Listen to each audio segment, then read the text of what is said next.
Hi, so today we are going to talk about some of the preliminary terminologies and data analysis strategies for the longitudinal data analysis. For this particular video, I'm going to follow two particular textbooks. The first one is Extending the Linear Regression with R by Faraway, and the second book is a handbook of statistical analysis using R by Hawthorne and Everett. Both of these textbooks are available in the UBC library. So over the next couple of videos, I'm going to talk about longitudinal data, what it looks like. Then I will talk about the wide format versus the long format data. Then I will talk about the review of linear model and then how I transition to the mixed effect model, especially with the random effect as well as the random slope. I will talk about how to compare these models to figure out which one is the best mixed effect model, and particularly I will be talking about model diagnostics. Finally, I will talk about some of the mixed effect and marginal effect model. Alright, so in this particular video, I'm going to focus more on the longitudinal data. In this longitudinal data, particularly when we are talking about repeated measurements, then our outcome variables are continuously measured repeatedly over a given period of time. This type of data are also known as panel data. So in this particular video, I'm not going to talk about any math. I'm just going to give a very brief overview of some of the terminologies that we use in terms of defining the data or describing the data. This is a vast topic, and I would recommend anyone who is interested in doing research using longitudinal data to take an appropriate course for longitudinal data analysis. Particularly within our school, there is another course known as SPPH 501, which is dedicated to epidemiological applications. So if you are interested about this particular topic for your research, this could be a course that you want to check out. Alright, so in terms of explaining the data, I am going to use a data set from Proudfoot from one of their paper in 2003, where Brian Everett was one of the authors, and they were using a data set from a clinical trial, and that data set had only 100 subjects, but they had multiple measurement periods during the follow-up. So here is a very basic description of the data. So in this particular study, the treatment was beat the blues, and they were comparing this treatment with a usual treatment. There was a number of covariates that they considered in their analysis, whether the person was under any antidepressant drugs or not, length of the current episode of depression, and they categorized that variable, whether it was less than 6 months or greater than 6 months. There was this pre-measurement of the Beck depression inventory 2 before assigning any treatment, and this Beck depression inventory is a 12-item self-report rating inventory that measures the characteristic of attitudes and symptoms of depression, which came from a very well-known paper from Beck from 1961, and that paper was published in Archives of General Psychiatry, and that this measurement is very popular to measure the depressive symptoms. There are other versions of the BDI or the Beck depression inventory, and that is known as the BDI2 that has 13 items, which is a short and more recent version. And that was published in 1996.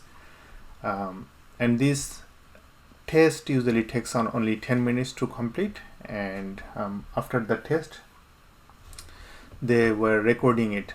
So this BDI pre was measured before the treatment was assigned, where this is the treatment or the exposure group, and we have measurement in the 2 month of follow-up, we have measurement in 3 month of follow-up, we have measurement in 5 month of follow-up, and we have measurement in 8 month of follow-up. So that means in terms of the follow-up times, we were following up and measuring the outcome in 2, 3, 5, and 8th month, right? So generally speaking, this is the data that we are seeing here. So this is the drug data, this is the length data, this is the treatment data, this is the BDI pre. So this was happening before measuring the treatment. So after measuring the treatment, we also have measurements in 2nd, 3rd, 5th, and 8th months. And you can see in this data set, all of the outcome measurements were in new columns. That means, so for example, this first row data was coming from only one patient, the second row data was coming from only one patient, but there were many measurements of the outcome, and sometimes even the measurements were null or not available or missing, right? So in a general regression, what we generally do is we try to model our outcome in the left hand side, and on the right hand side we have all of the covariates. But when you have many outcome measurements, then what would be in the left hand side of the equation, right? Alright, before I talk a bit more about the data structure, let me give you some idea about what these outcomes look like under different treatments. So when people were treated as usual or under this TAU, then in these months you can see there was kind of some up and down going on when the people were under this usual treatment. And this is the BDI box plots that we are seeing for every month. And when the people were under this beat the blues treatment, then you can see the BDI is actually going down over the follow-up months, right? So this is what the data was telling us without any other covariate adjustment or anything like that. Just by looking at the picture, we can see this happening. All right. So remember, one of the problem I was talking about is that if we have multiple measurement of the outcome, then how do we really analyze the data? So one of the other format that is also popular in the longitudinal data analysis is a format where we have only one BDI variable where we will have all of these measurements, but for the same person, say for example in this particular first row, for the same person I have two measurements, right? And one measurement was in the 2nd month, another measurement was in the 3rd month, and when we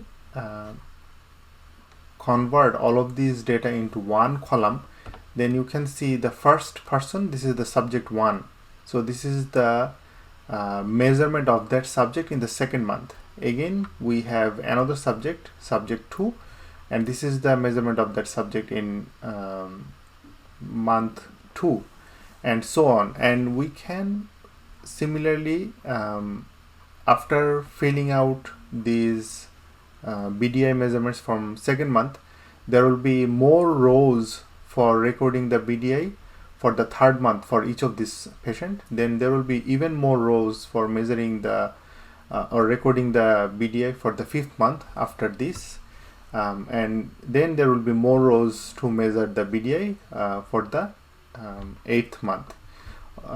The only thing that we are doing here is that we are putting all of these into new rows.